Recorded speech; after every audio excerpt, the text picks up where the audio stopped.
Hello, my beautiful people. I hope you guys are doing well. In this video, I'll be taking you guys along with a project which I'm working on. So I kind of just recorded the process of me animating, simulating, and creating a particular shot for a personal project which I created to test out an add-on which I just recently released. You'll be seeing the add-on in the video, so we can talk about that later. So let's just jump right into it and see what's happening. So this is kind of the final result which I ended up with. As you can see, we have simulation, and the goal is to kind of display the character kind of stripping off. It's going to be a stormtrooper, and I didn't want to show the entire body. I just wanted to show like him taking off his gloves and then putting on his helmet. Okay, so I also went ahead to model this toilet scene. It's quite straightforward actually. I just used planes and cube. I had like a rough idea of what I wanted because at the end of it is going to be kind of dancing naked in the shower, and we can see his shadow kind of, we can see him behind the curtain dancing.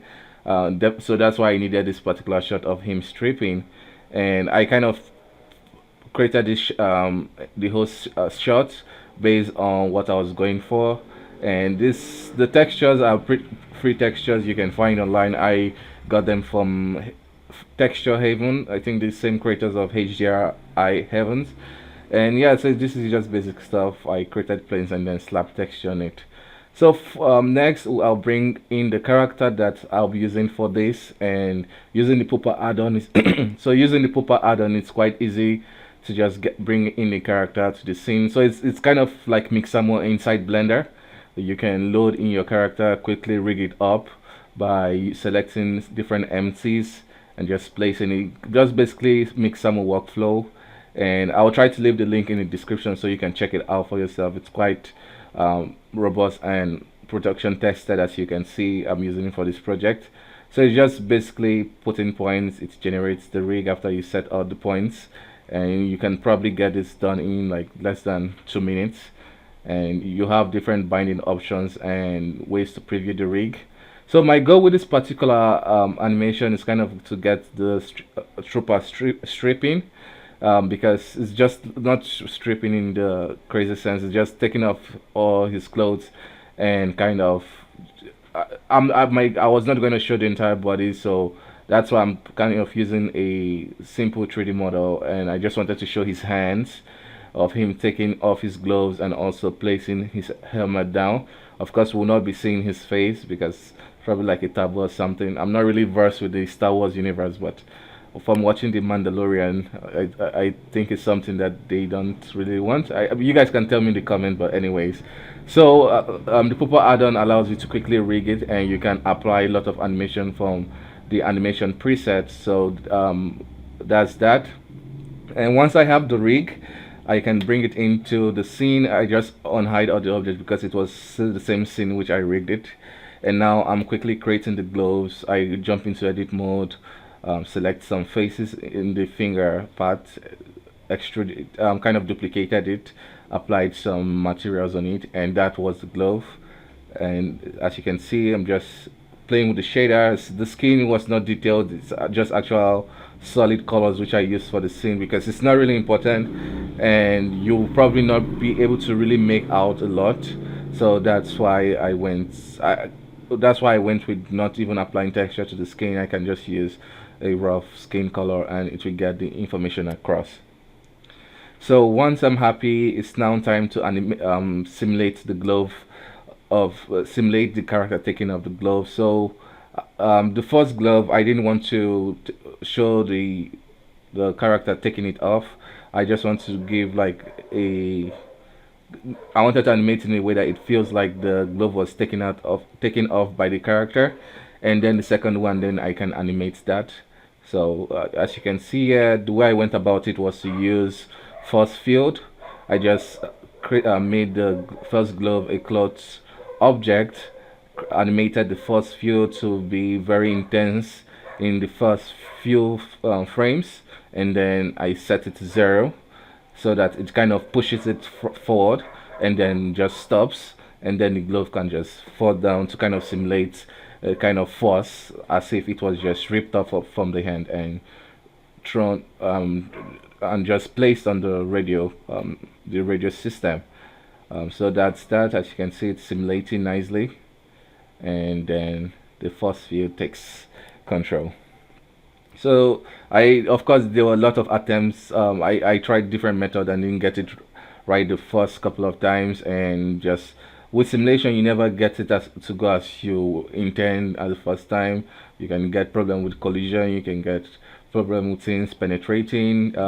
In a bit, you will see how I solve the problem for a penetration, which I could not really use shape keys to fix, because once you apply the simulation, it's kind of stuck there.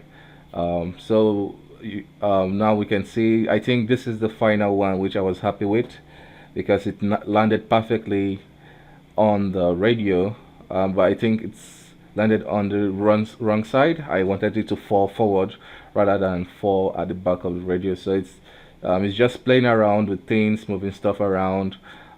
You'll better understand this when you actually go into projects. Like, it's usually fun watching tutorials and learning new skills, but it tends to be more tricky in the project because there are other factors at play. So it's just something you just play around with until you get something that looks good. And after a couple of like 30 minutes to 45 minutes, I think finally got something that looked nice. Of course, I was doing other things, not just focusing on the glove. But anyways, so I ended up with a result which I liked. And right now you can see we have like a penetration, and if at this time I didn't really think about that I could just adjust the button of the radio, the big circle stuff. I could just push it down. But at this time I was just thinking of probably using the displace modifier to kind of inflate the gloves to create like some volume, so that the penetration of the both objects will not be so obvious, because I can only change it through modifiers. And so that's what I did. I just painted a particular vertex group and then applied the displace modifier, isolating that particular vertex group, and you will see the result now. As you can see, kind of fixes it. It's since it will not be in frame for so long, it can just work that way. So I think I needed to paint more, because I see it had some little penetration, and that's what I did. Just painted the other parts, and I was happy with that, and it looked nice just to give it more volume. But at the end, I kind of adjusted the radio button, and I ended up using the both solution, and it turned out to be something I could work with. And of course, I animated the displace modifier, so that it can only come when I want it to, so it doesn't mess up the previous look, which I was happy with. So I just animated it, and once I got through the penetration part, I could turn it off, and that's what you see now.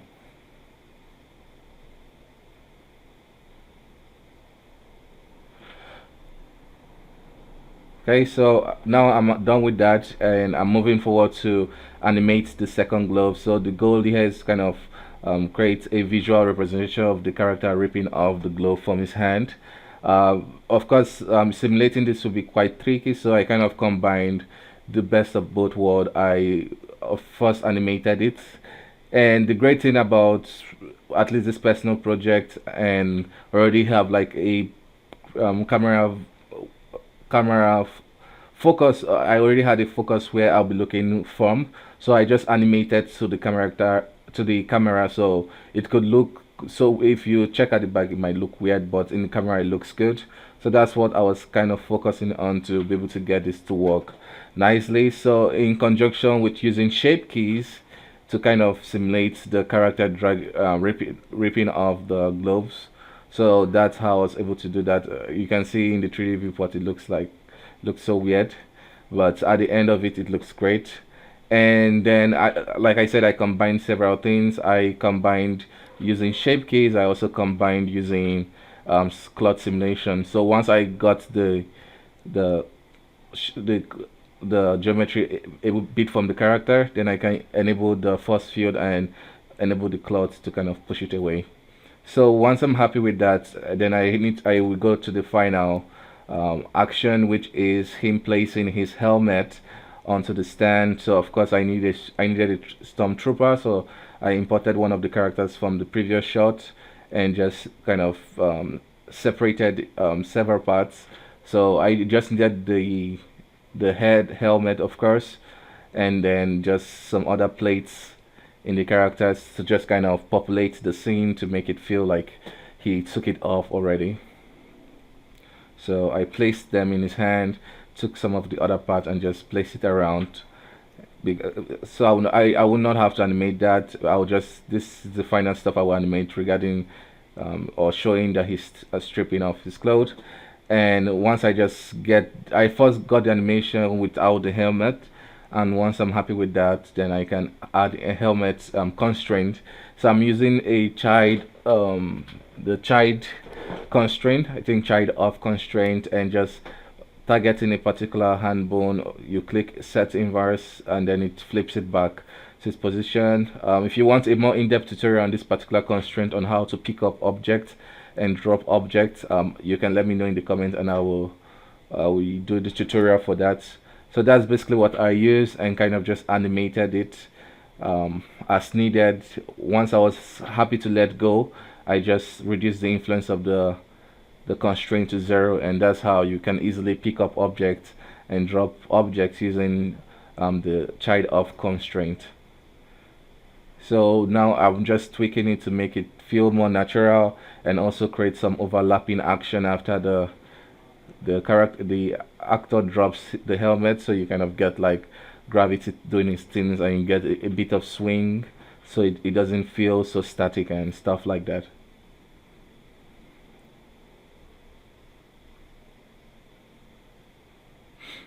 Like after I even finished recording this video, I still went ahead to I still went ahead to improve some of the animation.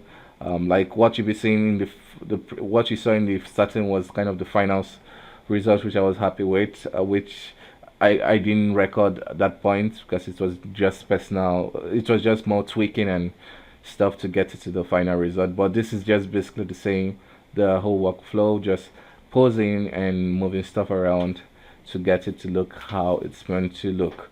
So that's basically it. As you can see, I really enjoy sharing this stuff with you guys and looking forward to posting the final result. I'm really excited because it's an upgrade from the previous animation I've done before, and you can see in the camera view it looks perfect because it was animated to look good in the camera view rather than look good overall. Like it depends on the shot and depends on what you're working on. Sometimes you want to make sure like it looks great in the whole 3D scene, but sometimes you just want to focus on making it look great in the camera. So this is the final one. You get him stripping off the glove, you get him pulling off the second glove and then placing his helmet. Kind of simulates the whole look. I mean, it's gonna make more sense with nice music and nice sound effect to kind of simulate him stripping before taking shower and then dancing. So if you enjoyed this video, don't forget to like and subscribe.